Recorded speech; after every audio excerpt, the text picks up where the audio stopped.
Hey everyone, it's Ben Hardy here, and in today's video we're going to be giving my final thoughts here on the 2021 Hyundai Sonata Limited, and then also I'm going to go over the things I do like about the car and the things that I don't like about the car as well. And so yeah, with all that being said, let's get into the video.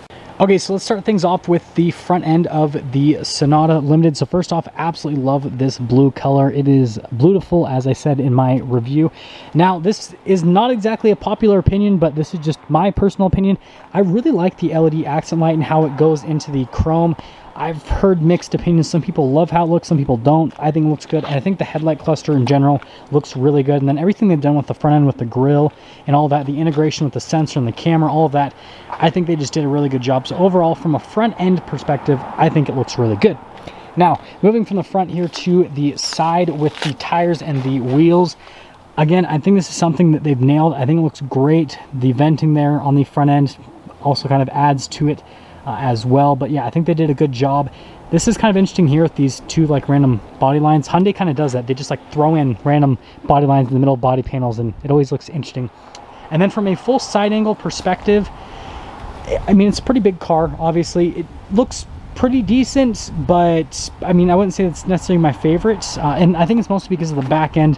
This is where things kind of sort of fall apart for me, is the back end styling with the car. It still looks cool, looks like a modern car, but I don't know, I think it's just a little bit too like boxed off. Like the front end is super smooth with the body lines, and then the back end, it's a lot sharper. Like there's just a lot more edges and everything. Like you can see it just kind of like goes off to an edge right there, and then also kind of down below a little bit less to an extent though. So yeah, stylistically in the back end, I don't know. And the other thing is, I wish they had just like super sharp crystal clear LEDs for the light bar, because that would look really cool with this car. But again, no complaints there. And then storage space in the back is great, which actually I should probably pull out the key and open it up so you guys can see. Also, here's the key fob, so just hold that down and it pops all the way up, which is pretty cool. But yeah, tons of storage space, so that's definitely a huge plus. Now, the other thing that I love to hate, I guess, that I like and hate, is the parking assistance. So we'll turn it on, which it has remote start, which is pretty cool. Now the parking assistance is pretty good, but you have to be really close to the car for it to work. So we're right next to the car. We can get it to back up, hopefully. Yep, there we go. So it works relatively well, but notice it just, like, there's nothing behind it or blocking or anything, and then it just shuts off, because it's like, yeah, I don't really want to do this. So that's what I've noticed, is it's great that it has those safety features, obviously, to protect people, but I've noticed it's like hypersensitive, basically. Now, aside from that, which actually I probably should have the car unlocked. Now I'm making myself look silly, and it's, there we go.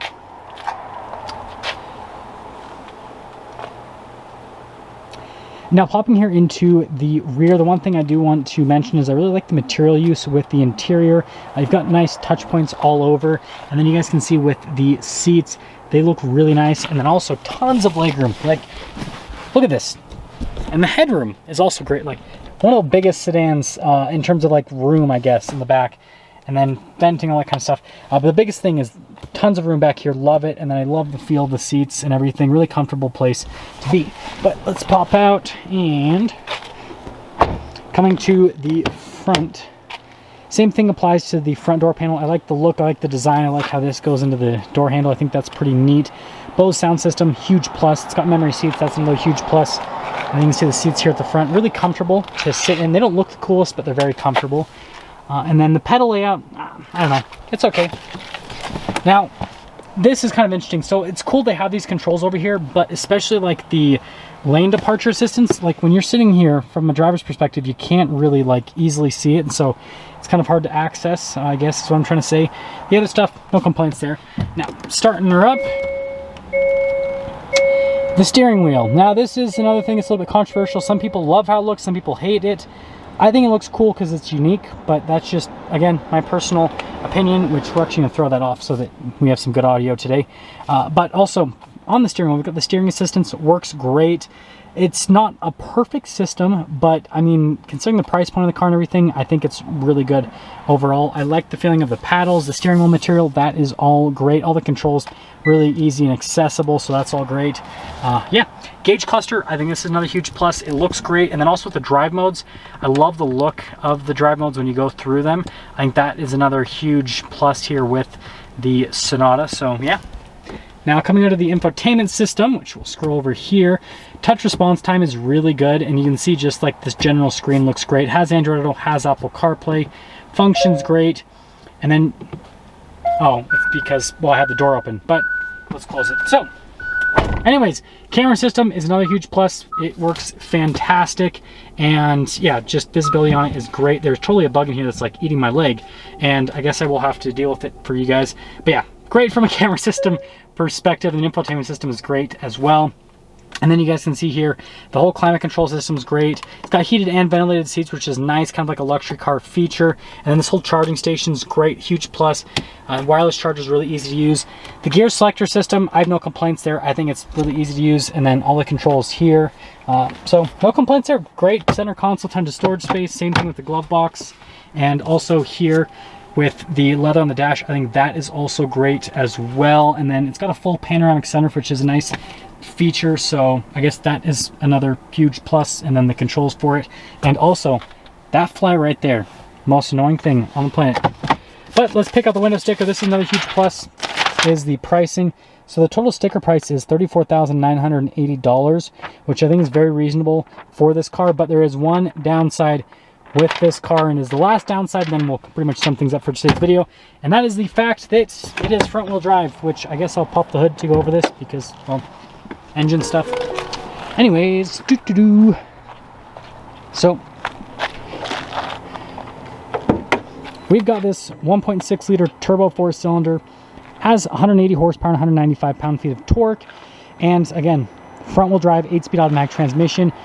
It roasts the front tires a little bit when you floor it from a standstill, but it's not bad at all. It's a reasonable amount of power for being a front-wheel drive car, but I wish they offered this in all-wheel drive like the K5 from Kia. So, I don't know, I think that's just kind of a thing that they should do. That's my only gripe, is that they don't offer an all-wheel drive variant, and now you guys can see the accent light looks pretty cool. But yeah, that's pretty much all the things that I like and the things I don't like, and also, I do like the engine. It's solid. As for my overall thoughts here on the Sonata, I think that it's a relatively good looking car if you're not looking at it from the back end. Performance is actually pretty good. You guys saw that in my review with the car. It's actually relatively fun to drive. Great interior, tons of tech, tons of comfort as well. Really good daily driver car that does have a slight fun edge to it. And there are a couple of minor downsides, but the biggest thing is the fact they don't offer this with all-wheel drive. I think that's a little bit of an oversight. They should offer it with all-wheel drive like the K5. And I think they should offer the higher performance version with all-wheel drive as well, because the N-Line version of this is crazy, tons of fun, but you literally just roast the front tires into like third gear. You get no traction whatsoever. And so, yeah, I think that they should change that. But other than that, it's pretty much a perfect car. And with all that being said, that's going to sum things up for our video here on the Sonata. All the things that are good, all the things that are bad, and then kind of like my final thoughts, wrapping everything up. And yeah, I'll see all of you in the next video.